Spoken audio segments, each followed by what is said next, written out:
Hello everyone, আসসালামু আলাইকুম। সবাইকে আমন্ত্রণ জানাচ্ছি আমাদের নিয়মিত আয়োজন নারী উদ্যোক্তার সাফল্য অনুষ্ঠানে, এবং সাথে আছি আমি হাসিনা আনসার নাহার। প্রিয় দর্শক, প্রতি পর্বেই আমাদের স্টুডিওতে একজন নারী উদ্যোক্তা আমন্ত্রিত থাকেন। আজকে আমাদের স্টুডিওতে আমন্ত্রিত আছেন শারমিন আক্তার। তিনি পুরো অনুষ্ঠান জুড়ে আমাদের সাথে থাকবেন। তার জানা অজানা সকল তথ্যগুলো আমরা জানব, এবং তিনি কিভাবে একজন সফল নারী উদ্যোক্তা হয়ে উঠলেন সেই গল্পটাও আমরা তার কাছ থেকে শুনব। চলুন দর্শক, আমরা চলে যাই শারমিন আক্তারের কাছে। কেমন আছেন আপনি?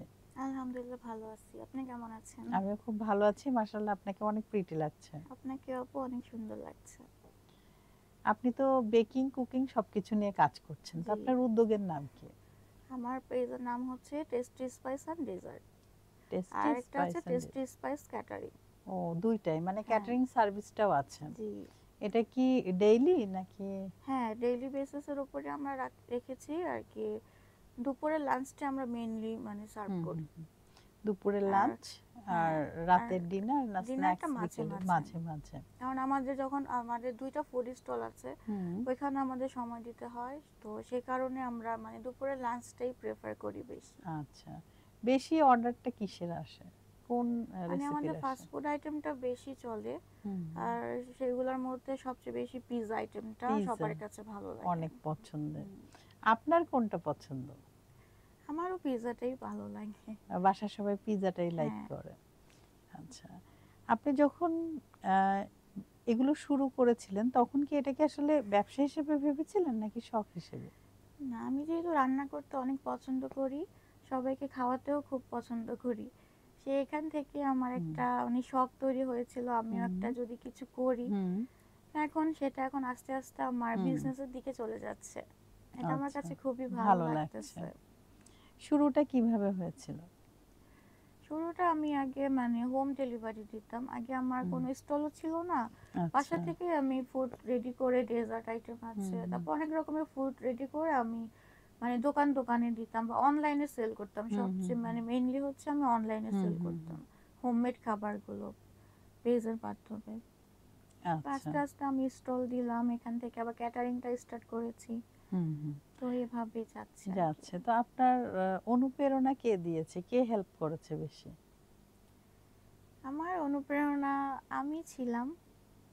আর সবচেয়ে বেশি আমারই একটা ইচ্ছা ছিল যে আমি এরকম একটা কিছু করব যাতে আমি সবার মানে সেবা করতে পারি, নিজেরও মানে শখটা পূরণ করতে পারি, আচ্ছা, এরকম।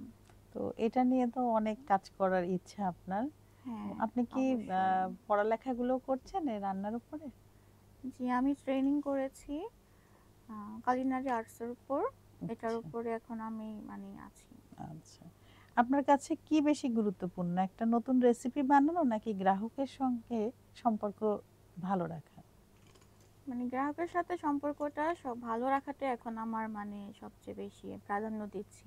হুম হুম কারণ মানে রান্নার আইটেমটা আমি জানি কিভাবে তৈরি করতে হবে, হাইজিন মেনটেন করে সবকিছুই মোটামুটি আমার আইডিয়া আছে, কিন্তু হুম। মানে এখন আমার কিভাবে আমি আমার নিজেকে কাস্টমারকে প্রচার করবেন। ভালো হুম সার্ভিস দিব সেটার উপরেই আছে আর কি। হুম। অনেকে ভাবে ব্যবসা মানেই শুধু টাকা। আপনার কাছে আসলে ব্যবসা মানে কি শুধু টাকা, নাকি আসল আনন্দ কোথায়? আসলে টাকা ছাড়া ব্যবসা করা যায় না, এটাও সত্যি। হুম কিন্তু দুইটাই লাগে, টাকাও লাগে, নিজের ইচ্ছা লাগে, হুম হুম পরিশ্রম লাগে, হুম সবকিছুই লাগে। হুম। আপনি যখন নতুন কিছু বানান তখন কি সবসময় ব্যবসার কথা মাথায় রাখেন নাকি একেবারে নিজের মনের মতো করে কাজ করেন? নিজের মনের মতো করেই কাজ করি, হুম কারণ আমি তো স্টার্ট করেছি নিজের মনের মতো সবকিছু তৈরি করে, আগে তো ব্যবসা ছিল না আমার। হুম। আচ্ছা, এটাই। আপনি যখন কাজটা শুরু করেন কোনো বাধা ছিল, সামাজিকভাবে বা পারিবারিকভাবে? হ্যাঁ, তেমন বাধা ছিল না, আমার ফ্যামিলি আমাকে খুব সাপোর্ট সাপোর্ট করেছে, করেছে, এই কারণে আমি মানে আগাতে মানে পেরেছেন? পেরেছি এটাই। তো গ্রাহক যদি কোনো সময় খারাপ রিভিউ দেয় তখন সেটাকে আসলে কিভাবে নেন? হ্যাঁ, সবচেয়ে বড় কথা আমাদের এখন পর্যন্ত কোনো খারাপ রিভিউ আসে নাই। আসে নাই? এটা আলহামদুলিল্লাহ বলতে পারি, হুম আমরা হুম আমরা ভালো সার্ভিস দিয়ে যাচ্ছি। হুম আর যখন এরকম আসবে তখন আমরা আগে সেটা জানতে চেষ্টা করব যে তার হুম কি হুম প্রবলেম ছিল। হুম তো আমরা আবার তাকে আবার মানে নতুন করে আবার ফুডটা দিয়ে চেষ্টা করব। হুম কখন তার থেকে আমরা কখন মানে টাকা হুম নিব না। হুম হুম ওটার রাইট যাতে সে খেয়ে যাতে মানে কেমন লাগে তখন সে বুঝতে পারবে যে আগেরটা হুম কি হুম প্রবলেম ছিল এখন আছে, তখন আমরা সেটাকে মানে ইয়ে করার চেষ্টা করব। দর্শক এখানে কিন্তু যারা খাবারের ব্যবসায় আসতে চান তাদের জন্য অনেক বড় একটা লেসন আছে। আমাদের প্রশ্নটা ছিল যদি কখনো ব্যাড রিভিউ আসে তো সেক্ষেত্রে আসলে করণীয় কি? অনেকেই কি করে কমেন্ট গুলা ডিলিট করে দেয়, আবার অনেকে তাকে ব্লকও করে দেয়, আনফলো করে দেয়, আনসিন করে দেয়। বাট এগুলো করা যাবে না, গ্রাহকের সাথে সম্পর্ক নষ্ট করা যাবে না। আপা যেটা বললেন উনি কিন্তু আবারও তার কাছে জিজ্ঞাসা করেন যে আসলে প্রবলেমটা কোথায় ছিল, কোন জায়গাটা কারণে এই ব্যাড রিভিউটা এসেছে। তারপর সেই হচ্ছে সমস্যাটা শোনার পরে সেটা সমাধান করে তিনি কিন্তু সেই ফুডটা আবার তাকে ডেলিভারি করছেন এবং এবার কিন্তু তিনি চার্জটা নিচ্ছেন না। সো এটা খাওয়ার পর অবশ্যই গ্রাহকের মানে একটা ভালো রিভিউ তো আসবেই। তাহলে কি হলো, তার সাথে একটা খুব সুন্দর সম্পর্ক বিল্ড আপ হলো এবং সেই গ্রাহক কি করলো, এই এই যে ঘটনাটা হয়েছে সে কিন্তু আরো 10 জনকে বলবে, তখন আপনার আরো 10টা কাস্টমার কিন্তু বেড়ে গেল। এটাও একটা বিজনেস পলিসি আমি বলবো। কি বলেন আপনি? হ্যাঁ, এটা অবশ্যই। আচ্ছা, আর বাজারে এত প্রতিযোগিতা তবুও নিজের ব্র্যান্ড কি আলাদা রাখেন কিভাবে? মানে এটা আপনার আমরা থেকে কেন নিবে খাবার?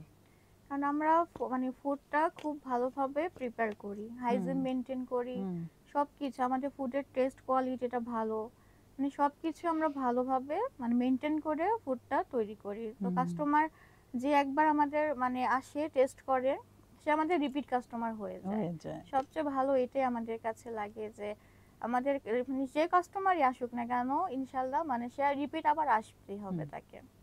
আপনার কাছে অনলাইন ব্যবসাটা বেশি সহজ লাগে না অফলাইন, ঝামেলা লাগে কোনটা? অনলাইনে তো একটু ঝামেলা আছেই, কিন্তু আমার কাছে মানে অফলাইনটাই সবচেয়ে বেশি ভালো ভালো লাগে। লাগে। অফলাইন অনলাইন ঝামেলা বলতে আসলে কি ধরনের ঝামেলা এখানে আমরা ফেস করি? কাস্টমারের অনেক রকমই থাকে, ডেলিভারি সিস্টেমের একটা প্রবলেম আছে, হুম মানে ডেলিভারি ম্যানটাকে সবসময় পাওয়া যায় না। হুম হুম হুম, তো বা লেট করে এগুলা কিন্তু আমাদেরকেই সব কাস্টমারকে বলতে হয়, কৈফিয়ত দিতে হয় হুম যে হুম লেট হলো কেন, সবকিছুই। হুম তো হুম এটার জন্য ঝামেলা মনে হয়, কিন্তু অফলাইনে আমরা কাস্টমারের সাথে সরাসরি কথা বলতে হুম পারছি, হুম এখানে আমাদের কোনো ঝামেলা মনে হচ্ছে না। হুম হুম। কাস্টমারের রিভিউটা আমরা জানতে পারতেছি সরাসরি নিতে পারছেন। সরাসরি, সেটাই। কিন্তু অনলাইনে তো সেটা পারতেছি না, আমরা যে কেমন লাগলো তাদের কাছে খাবারটা, হুম হুম হুম।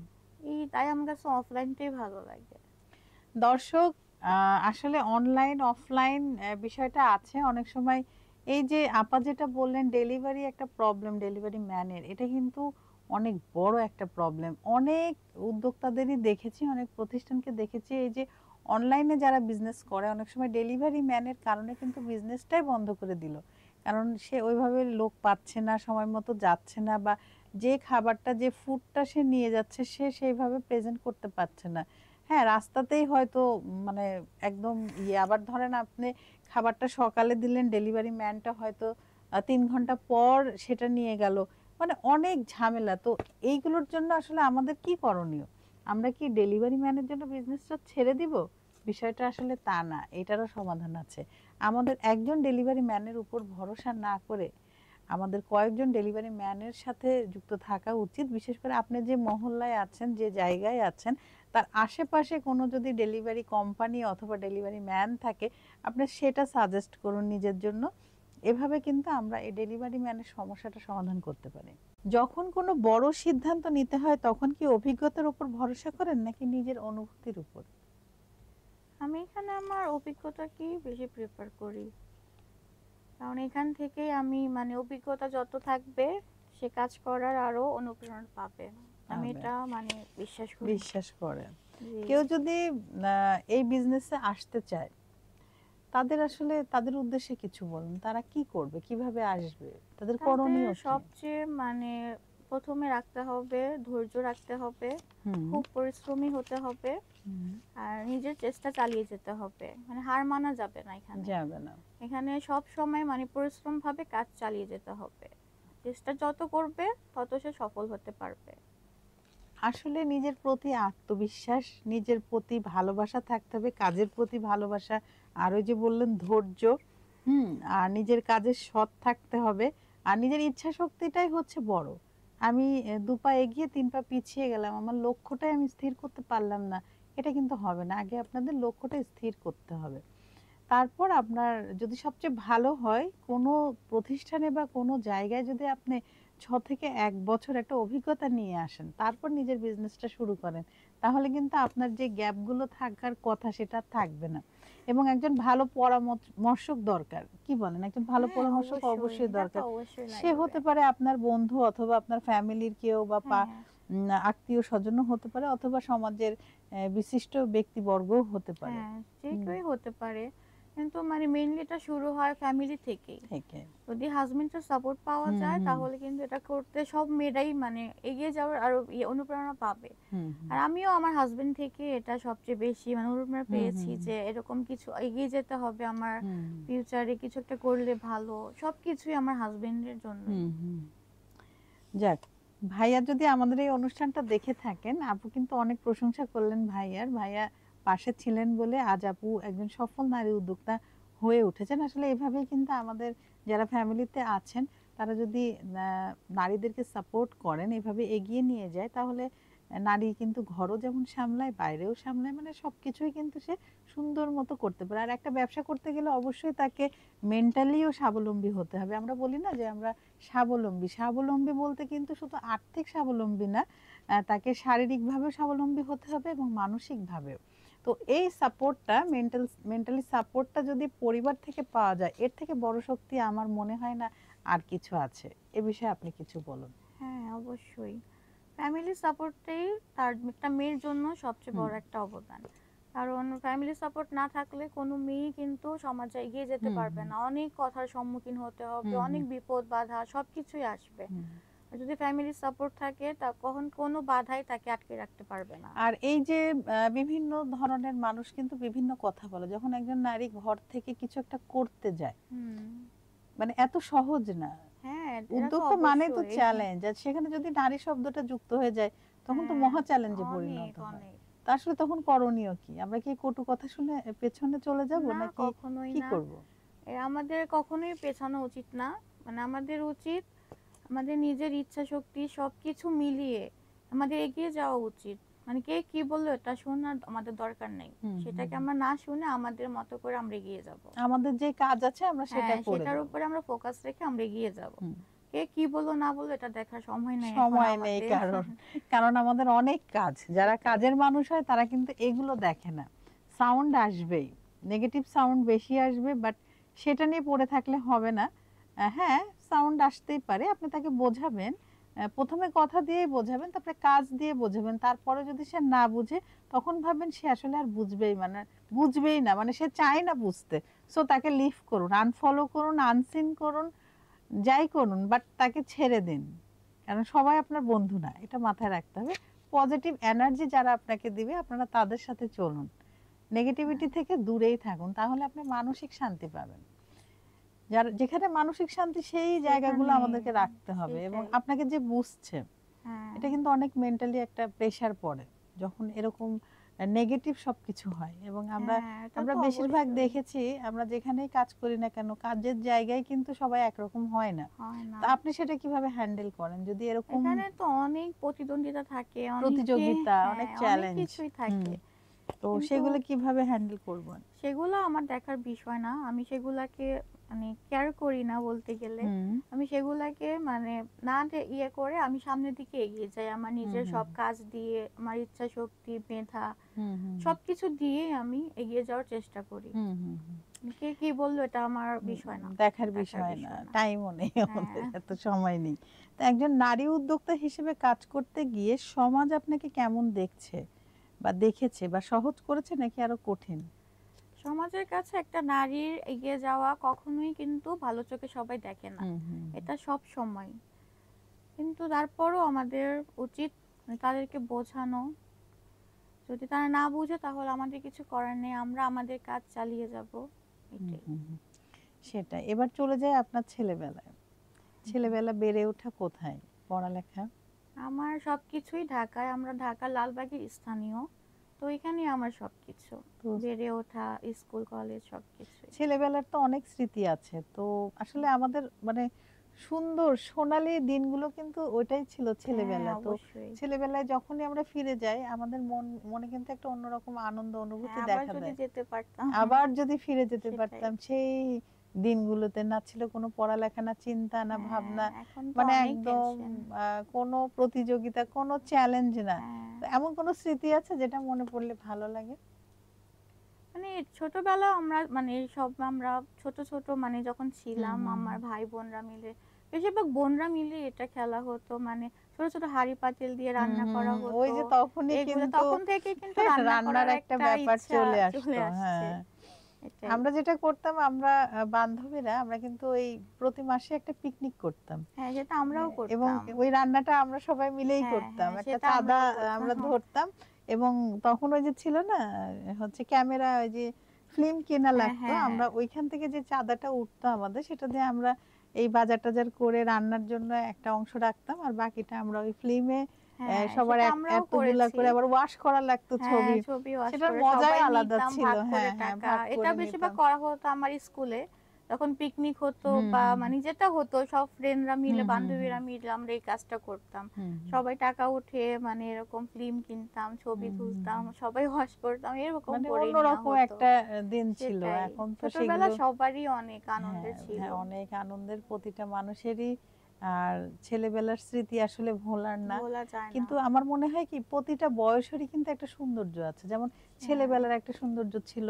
আমরা যখন মাঝ বয়সী আমরা যখন আমাদের বিয়ে হলো ওই সৌন্দর্য ওইটা আরেক একরকম। রকম, আবার আমাদের সন্তান হলো ওইটার একটা ওটা আরেক সৌন্দর্য। রকম। সেটাই। মানে সব বয়সেরই স্বাদ আমরা কিন্তু নিচ্ছি না? হ্যাঁ, এটার প্রয়োজনও আছে এবং আমরা যখন বৃদ্ধ হব, সিনিয়র সিটিজেন হব, তখন কিন্তু আবার আলাদা একটা সৌন্দর্য। হ্যাঁ। তো তখন যদি আসলে একরকম থাকতো তাহলে একঘেয়েমি চলে একঘেয়েমি আসতো। চলে তখন আসতো, ভালো ভালো লাগতো না লাগতো না। একটা ইয়া থেকে। এখন হ্যাঁ, কিন্তু যেটা ভালো লাগে, আগের দিক ভালো লাগতো, ওগুলা মনে থাকতো না। হ্যাঁ, রাইট। একঘেয়েমি একটা লাইফ হয়ে চলে যেত। আসতো। হ্যাঁ, এটাই। রাইট। এইজন্য আসলে এগুলোর এই সৌন্দর্য আলাদা এবং এগুলোর প্রয়োজনীয়তা আছে হ্যাঁ, আমাদের। সেটাই। তো আপনি মানে আমরা কথা বলতে, বলতে কিন্তু অনুষ্ঠানের শেষ দিকে চলে আসছি। তো আচ্ছা। আপনার ফিউচার পরিকল্পনা কি? আর ফিউচার পরিকল্পনা এটাই, আমি আস্তে, আস্তে আমার ব্র্যান্ডটাকে সবার মাঝে তুলে ধরবো। হুম, এখন হুম। তো আমারটা লালবাগের আশেপাশে হুম, আছে। হুম, হুম। আমি চাই মানে সারা বাংলাদেশের প্রতি জেলায়, জেলায় আমার ব্র্যান্ডটাকে আমি যাতে পৌঁছে দিতে পারি। আপনার জন্য অনেক, অনেক হ্যাঁ, শুভকামনা। ধন্যবাদ। আপনার কেমন লাগলো আমাদের নারী উদ্যোক্তার সাফল্য অনুষ্ঠানে হ্যাঁ, এসে? অনেক ভালো লাগলো। আমি এখানে এসে আমার মনের কথাগুলো শেয়ার করতে হুম, হুম, পেরেছি। তো হুম। অনেক ভালো লাগছে আমার ভালো কাছে। লেগেছে। আবারও নতুন কোনো আয়োজনে আপনার সাথে দেখা হবে। দর্শকের উদ্দেশ্যে ইনশাআল্লাহ। কিছু বলুন। আপনাদের উদ্দেশ্যে আমি এটাই বলতে চাই, এখন আমি যেটা মনে করি প্রতিটা নারীরই উচিত এগিয়ে যাওয়া লাইফে। ঘরে বসে না থেকে যাতে আমরা প্রতিটা নারী যাতে নিজের একটা পরিচয় তৈরি করতে পারি সমাজে, সেটা করা। আর অবশ্যই আপনারা মানে হাইজিন মেনটেন করে সবকিছু সুন্দরভাবে রান্না করবেন। কারণ হাইজিন মেনটেন না করলে কিন্তু আমাদের স্বাস্থ্যের অনেক ঝুঁকি থাকে। এই কারণে আপনারা সবাই চেষ্টা করবেন বাসায় হোক যেখানেই হোক হাইজিনটা মেনটেন করার জন্য। Thank you so much. সবাই ভালো থাকবেন। আপু আবারও দেখা হবে নতুন কোনো আয়োজনে। ইনশাআল্লাহ আপু। ভালো আসসালামু থাকবেন। আলাইকুম। ভালো ওয়ালাইকুম থাকবেন। আসসালাম। দর্শক আপনারা যারা এতক্ষণ আমাদের সাথে ছিলেন, আপনাদের সবাইকে অসংখ্য ধন্যবাদ। আপনারা চাইলেই কিন্তু আমাদের এই অনুষ্ঠানে আসতে পারেন। সেক্ষেত্রে আমাদেরকে ইনবক্স করতে পারেন। আমাদের মোবাইল নাম্বার দেয়া আছে, কল করতে পারেন, ইমেল অ্যাড্রেস আছে। সেখানে আপনার ডিটেইলস দিতে পারেন অথবা আমাদের এই পোস্টের কমেন্ট বক্সে কিন্তু কমেন্ট করতে পারেন। কমেন্ট করে আপনার সিভিটা দিতে পারেন। আমাদের অফিস থেকে আপনাদের সাথে যোগাযোগ করবে। আসলে দর্শক প্রতি পর্বেই কিন্তু আমাদের প্রত্যাশা থাকে নারীর স্বাবলম্বিতা এবং নারীর সফলতা। সফলতায় ভরে উঠুক নারীর জীবন, এই কামনায় আজকের মতো এখানেই শেষ করছি। আমি হাসিনা আনসার নাহার। আবারও নতুন কোনো অতিথিকে নিয়ে আপনাদের সবার মাঝে আমি উপস্থিত হব। ততক্ষণ পর্যন্ত আপনারা সবাই ভালো থাকুন, সুস্থ থাকুন এবং আমাদের সাথে থাকুন। আল্লাহ হাফেজ।